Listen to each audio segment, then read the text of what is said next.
better not murder my children, I swear. So what did happen that night? Darlie and I discussed it earlier. What woke you up? My little boy, Damon. He was pressing on my shoulder, and he was saying, "Mommy." I sat straight up when he said that. And I saw the guy starting to walk away from me. Her neck wound is still visible, yet she has no memory of the attack. At trial, even Darlie conceded it would be hard to sleep through it. I know I didn't sleep through that. I mean, how would anybody sleep through something like that? But yet you say you don't remember. But I don't remember. Can you imagine waking up out of your sleep with a man attacking you? Well, what do you think happened then if you can't remember but you don't think you slept through it? I think that I tried to fight with a man, and I think that he either knocked me unconscious, or I think that when, he slit my throat or whatever, I think I passed out.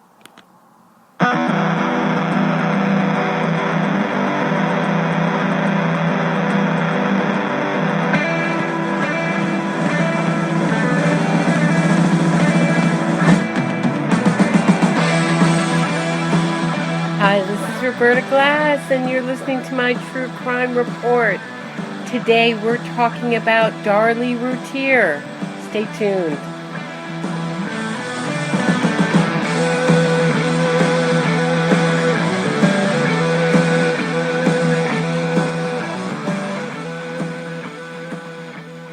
So today we have Tim Landrum to talk to us about Darlie Routier. And he knows, I would say, everything about this case. So thank you so much, Tim, for joining us. Thanks for having me. So why is Darlie Routier on death row?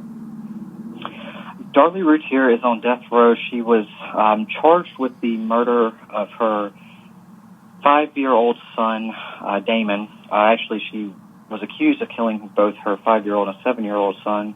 Well, he was 6 at the time, but she basically is on death row because she was charged with the murder and convicted of killing her 2 kids, two of her 3 kids. And when did this happen?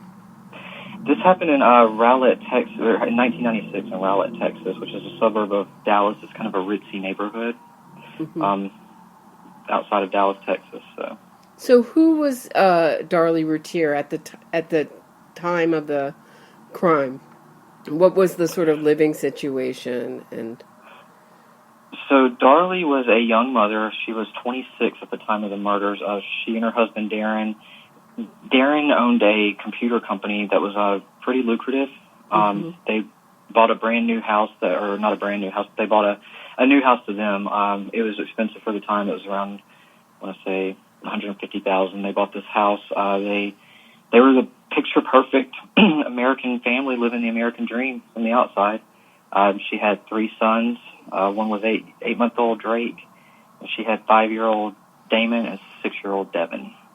And she was a stay-at-home mom who would occasionally help Darren with his business. Mm-hmm. But for the most part, she was just a stay-at-home mom who, again, living the dream. And she's very, she's very, I would say, blonde. She has Darren, like her husband, now ex-husband. Darren liked to point out that she had big breast implants, and she talks in a sort of little baby. You can hear from the clip in the beginning a little baby doll voice. Right. She was very well put together. She was very big on her appearance, as was Darren. Apparently, everything about them was all about the appearances. But yeah, she was very. She loved to dress in the nicest clothes and wear the biggest, gaudiest jewelry that she could find, and she always made sure that anywhere she went, she looked like she had just stepped out of an ad in a magazine. She always had to look perfect. So do you think that her looks is one element the reason why we are still talking about this case? I mean, why are we still talking about this case in 2019? Why is it so famous? It's so fascinating. This case is just so fascinating because there's so much involved in it. Yeah, people are going to continue to talk about her looks just because she is, with the lack of a better word, you'll hear people say that she was a tramp, and I'm not necessarily going to get into all that, but she did put on this materialistic front, or not even really, she put on this front that they were all perfect, and I think we still talk about it to this day because it incorporates so many different elements of our own fears and our own desires, I guess, as human beings, to think that a mother could not possibly have done this to her children, and that she's this martyr, so to speak, because she's been on death row now for 23 years and she hasn't been convicted, or she hasn't been put to death yet. And she denies that she still maintains her innocence. She still maintains her innocence to this day. She will never waver on that. I don't think she ever will. I believe that is the narcissism coming out in her. She is what I think many of us either fear or are fighting for ourselves, because if you think about it, this alleged intruder breaks into her home. Well, that's that's people's worst fear, is a home invasion. So a lot of people empathize or think, my God, how can she have lived through that? But then you've got on the same side, you've got people that want to fight for her innocence because there's no way she could have done this. When on the other side, you've got people looking at evidence of everything and thinking that the worst fear is having a mother do this to her kids. It's just strange, the divide.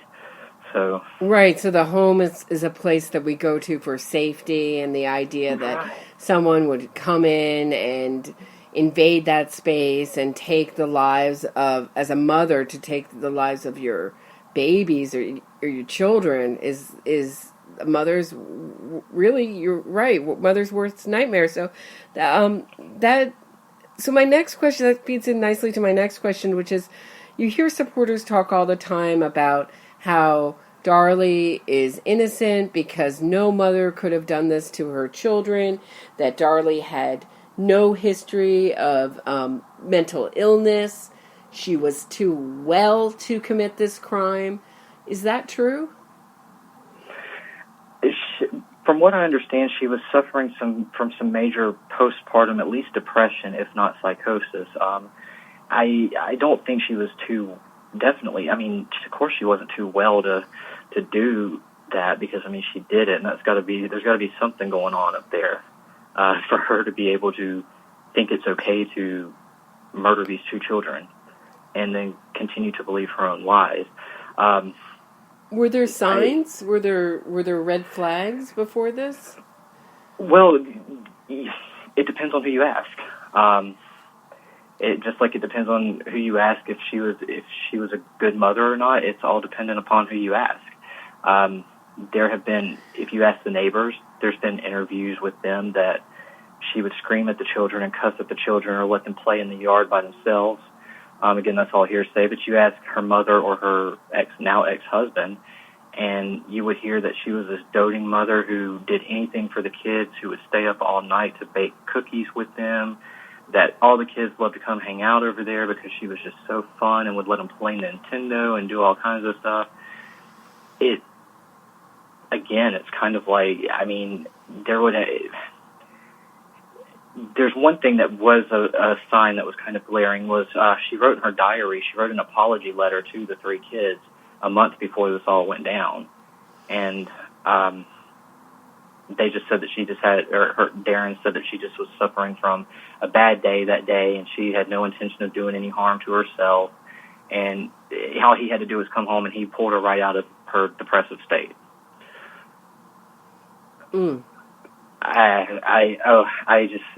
That just blows my mind, because if that's the cure for depression, then right. I don't know. Right, and I've heard him describe it as baby blues. and downplay it. But, even if that were true, even if that were true, it only takes an hour of being upset, even if to kill your kids, right? Even Right. if it's Right. it may be more evidence that she is more volatile. If one minute she can be pulled out of it, and the next minute she's at the depths of depression, right? Exactly, and that's something else too. Is I really feel like that Darren was so supportive of her right after the murders and whatnot, because maybe in a way he ignored the warning signs. Mm-hmm. Maybe he's a little bit guilty. That's just speculation. But I know that there was an incident that occurred the day before the murders, which her 8-month-old, the housekeeper came over, and she was in the living room with her little neighbor. I think it was a 12-year-old neighbor at the time, and the housekeeper was looking for the baby, and she found the baby wrapped so tightly under the sofa that, according to her or reports, the baby was turning blue, or his face was real reddish because the blanket was on so tight, and Darlie and the little girl were just laughing about it. Wow. That right there would be a major warning sign to me, because it's almost like it was downplayed in trial that they were just pulling a joke on the housekeeper by pretending not to know where the baby was because he was under the couch cushions. But that's kind of sick. Like, I mean, that's not something to joke about, especially when he's losing color. Right. I don't think it was a joke. I think that it was going to be one of those, because I think Darlie was losing a lot of attention because of the kids, and it was time to get back in the spotlight. And that could have been one way, was, oops, all of a sudden my 8-month-old infant is dead, and I can't explain why. I mean, again, that's all speculation, but it would make sense considering her state of mind. Yes, it does. And so what are some of the ways that the supporters argue her innocence? What are some of the some of the evidence that they spin? Like, how do they use different pieces of evidence to spin it? Oh, you'll hear about the biggest ones are going to be the there was a sock in the alleyway where basically a sock was found 75 yards from the home in an alleyway that had just the two kids, Devin and Damon's blood on it. Had Darlie's skin cells in the sock, but you'll hear that that's evidence of an intruder. And I've also heard that the sock was so far away that Darlie couldn't have planted it. Is that true? What's interesting about that is there was an author who wrote her first book, which was very anti-Darlie, who had a good 20 years over Darlie's age, who ran that same course. She ran the sock down 75 yards from the back door of the home. She basically made it there and back in less than 3 minutes. With Wow. Darlie being that age, and yeah, she could have easily made that with no time wasted at all. That's. I really feel like that was going to be her way of throwing something over there so she could blame a neighbor or blame an intruder. That's such a red herring in this case that's one of the most debated pieces of evidence ever. And it had Darlie's DNA, as you just said, in the sock, and Yes. it had both her son's blood on the sock too. Yeah, that's it. It had spots of the blood from Devin and Damon. It had none of Darlie's blood, but it did have her skin cells on the inside of it. So, in the tip of it, actually. Right, and the 911 call is really interesting in this case. Can you, we were talking earlier about, just a little bit, about how it's kind of like one of those things where whether you're a supporter or non-supporter, either way, you can look at it all sorts of different ways. Right. And the call itself, it's such a shocking call, too, because the first time that you hear the call, you hear a woman who's frantic, who's trying to get help for her children who are dying, and who she's apparently got this wound. The scene sounds very, very, very chaotic. and you almost feel it kick you in the gut that this poor woman. Mm-hmm.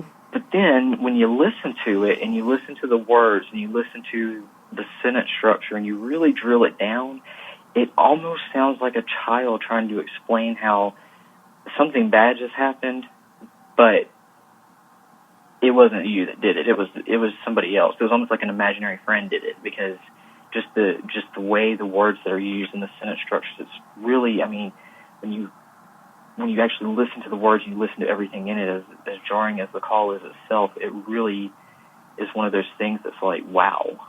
Mm-hmm. Imaginary friend is a great way to describe it, and you could hear that in the clip in the beginning of this episode where she talks about some man waking her up, and the man, a man, and you could joke about this same man who has been doing home invasions, leaving no DNA, and killing families in these really personal ways, certainly gets around. Whether it's the Melgar case or this case, it's that mystery intruder that's really vague.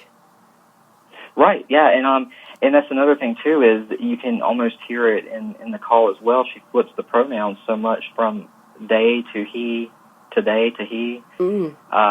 She's very careful not to mention any female pronouns in there, because then that makes it too real that she doesn't want any attention on the fact that she's the female in this situation. So she makes it a point to avoid that pronoun altogether.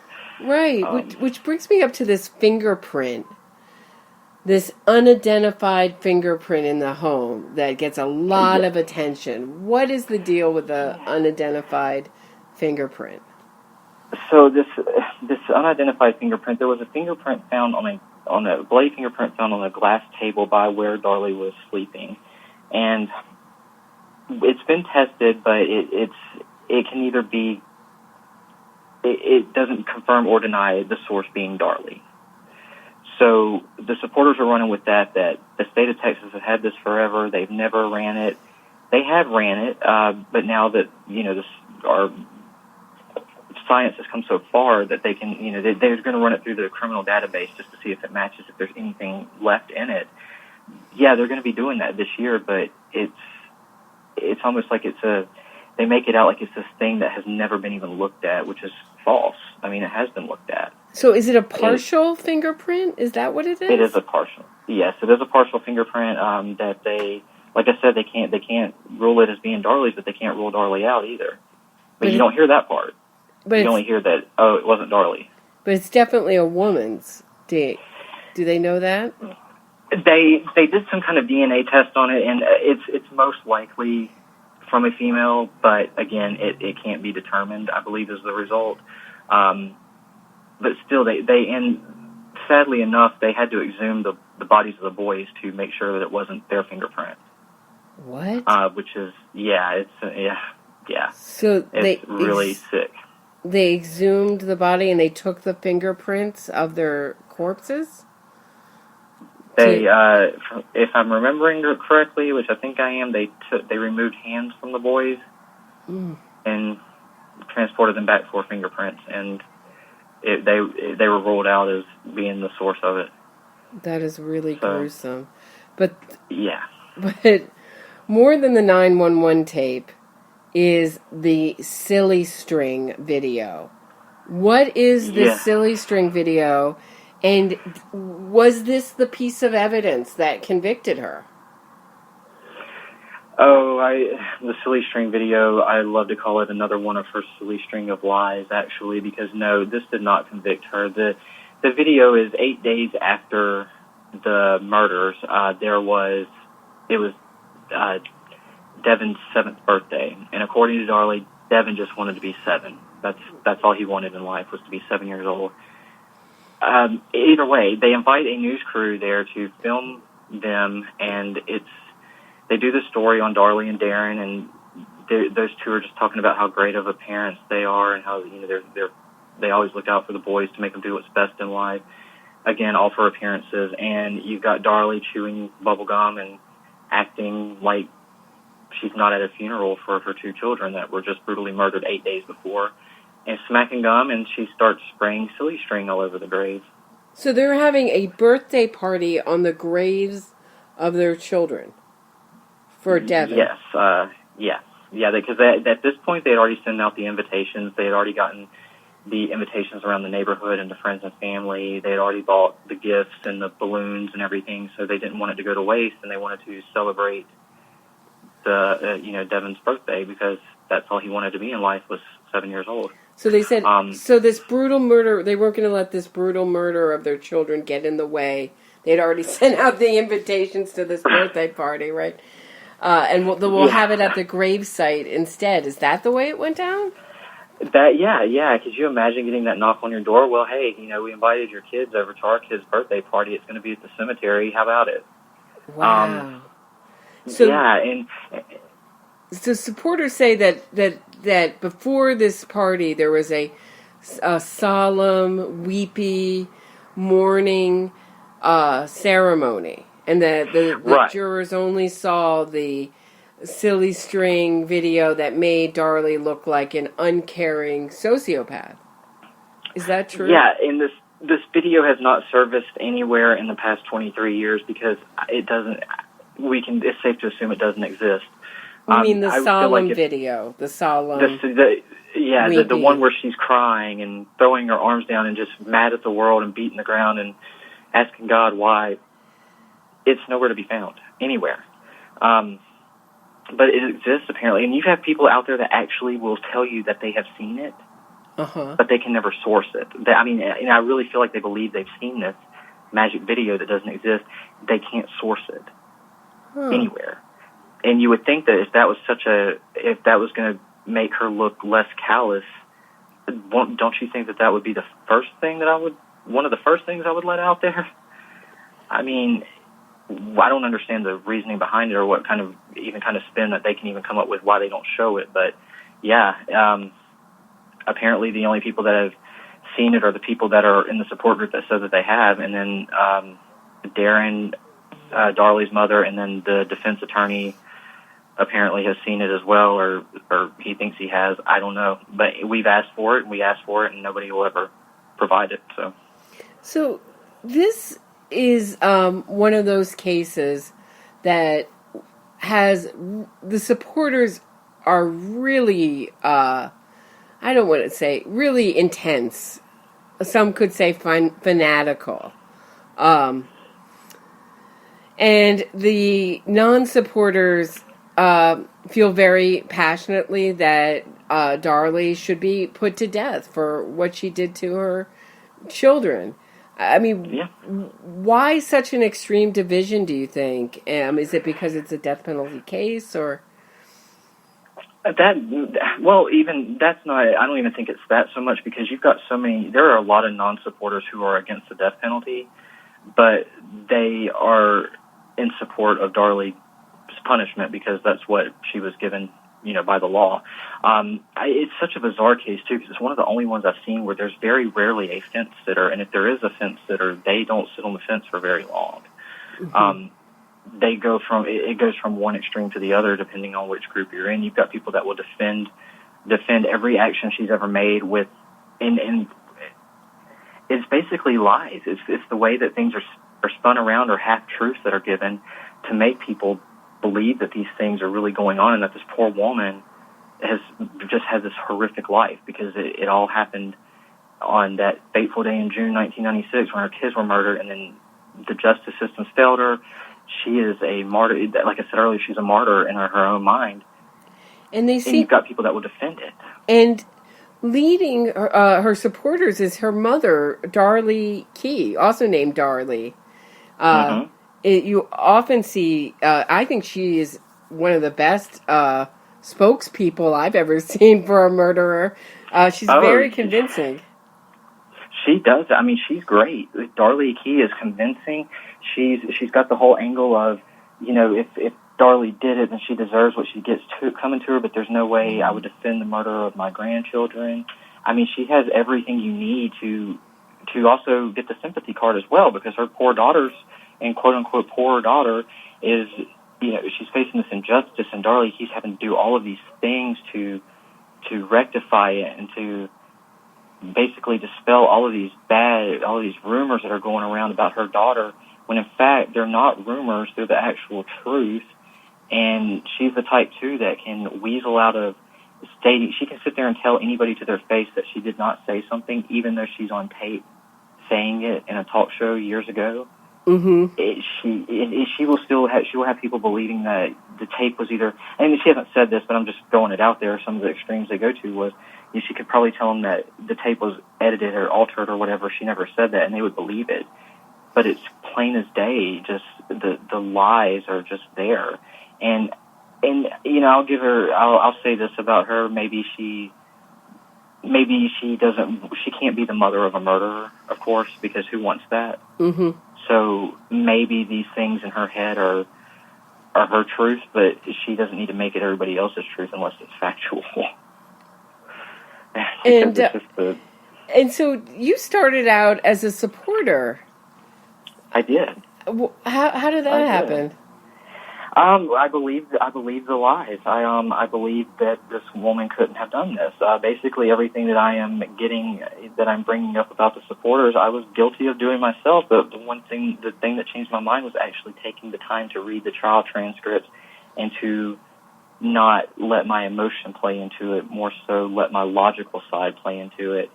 And that's the thing, is you've got the supporters they act off of emotion, whereas the non-supporters oftentimes, while we do get emotional because the death of these two children is often overlooked because of because Darlie's perils that she herself created overshadow the death of these two babies.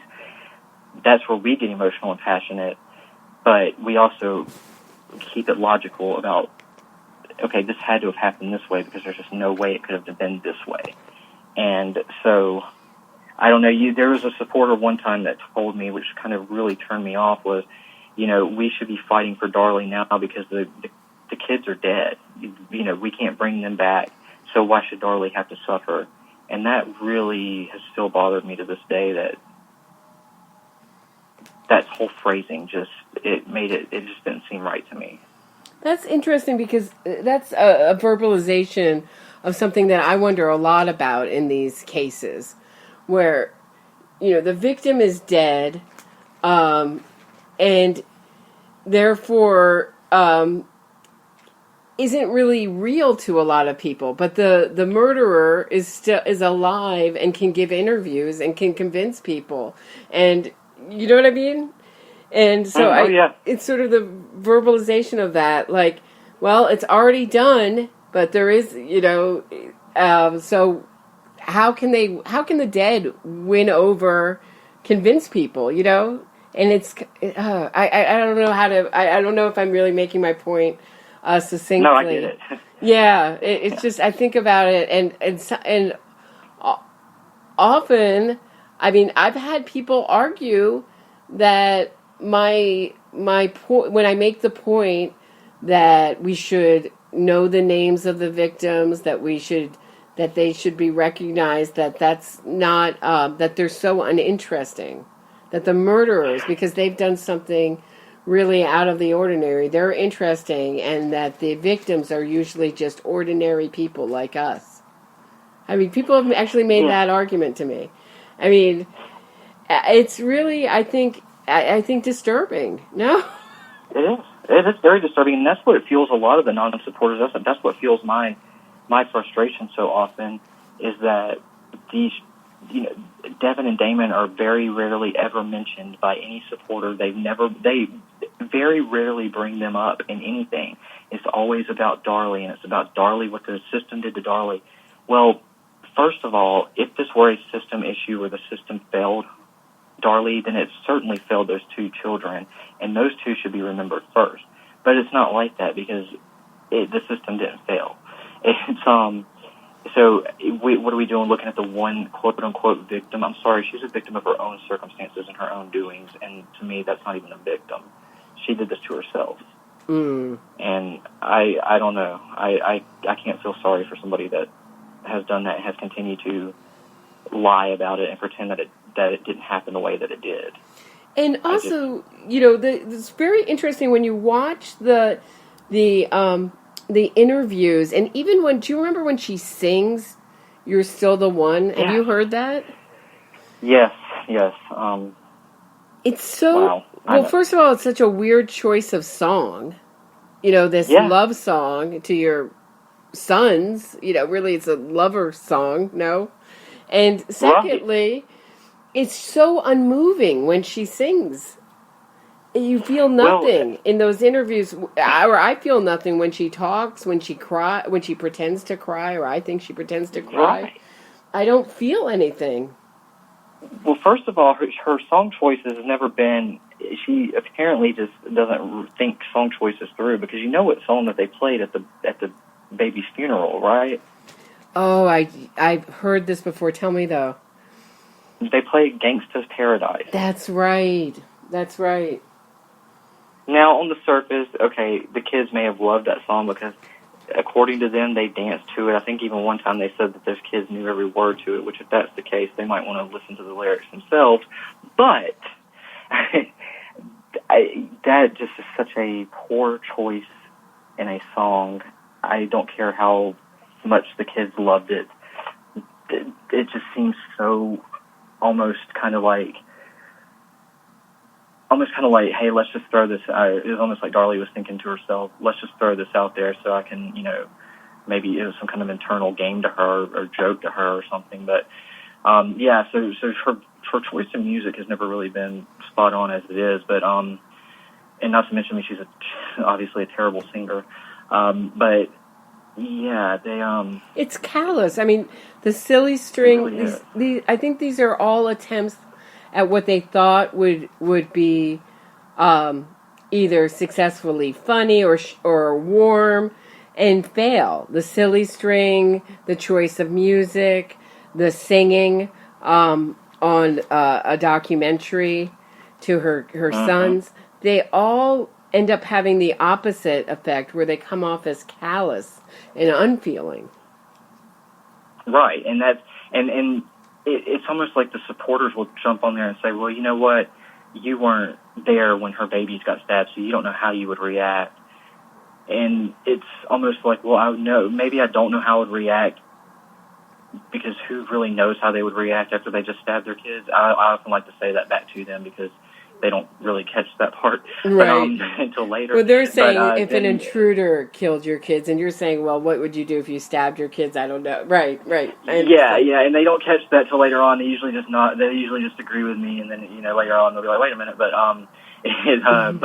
but I know how I would not act if my kids were just murdered in front of me. I would not act that way. I don't think that any normal person would.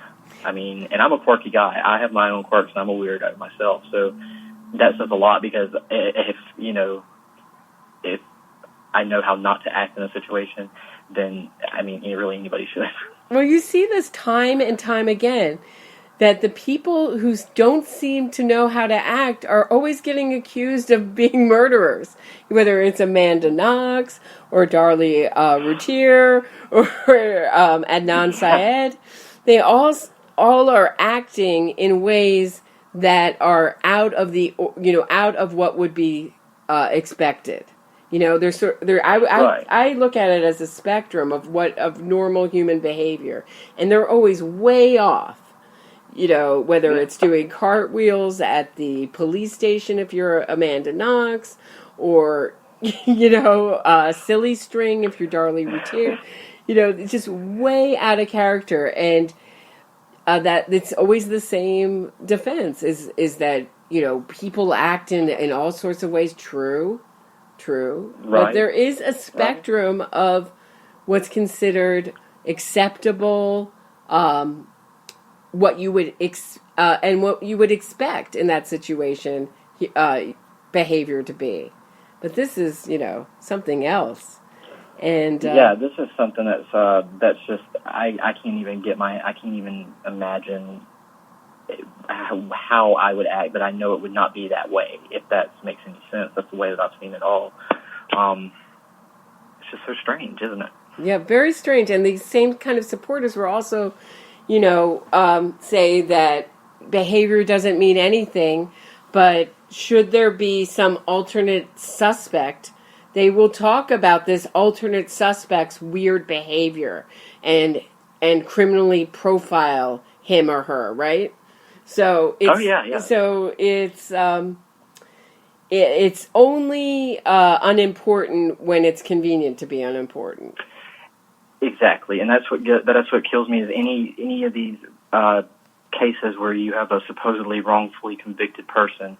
It's always it's the whole what's good for the goose is not really good for the gander, because they're gonna jump on whatever they can to take the attention away from the main one, but then they're going to they're going to go out of their way to punch even bizarrely unrealistic holes and direct or circumstantial evidence pointing directly at a person.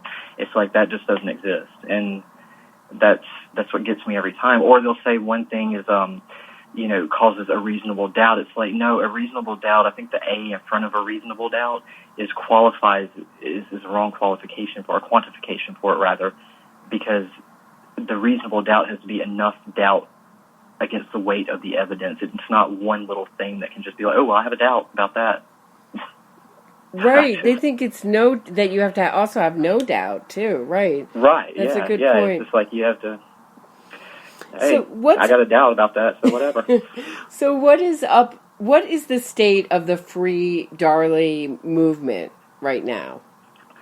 So we're going back to the fingerprint that we were talking about earlier. They are, her mother and some of the support group are doing what they call a convoy for justice.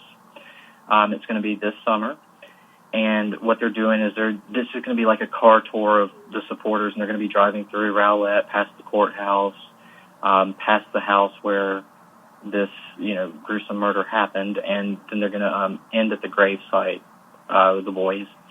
And it's all to raise money and awareness so that the state will, which they're already preparing to do anyway, run the fingerprint through the criminal database so that I think this is her final appeal.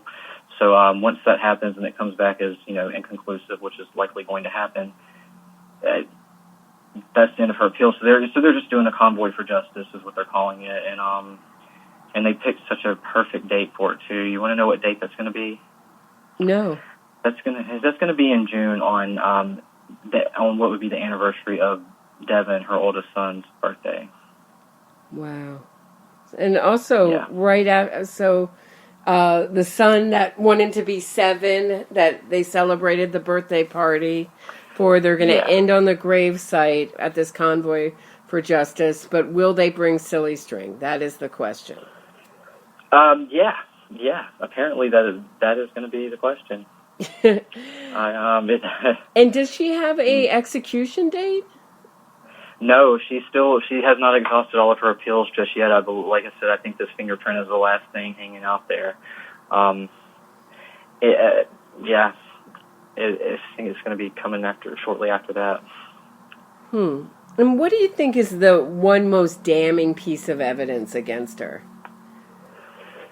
The most damning piece of evidence against her is the crime scene, the obvious staging of the crime scene, which is in itself you could do a whole episode on. But just to keep it brief, there's a poorly staged crime scene where 2 children were brutally murdered and stabbed so hard that even the knife almost went to the back area of the oldest son.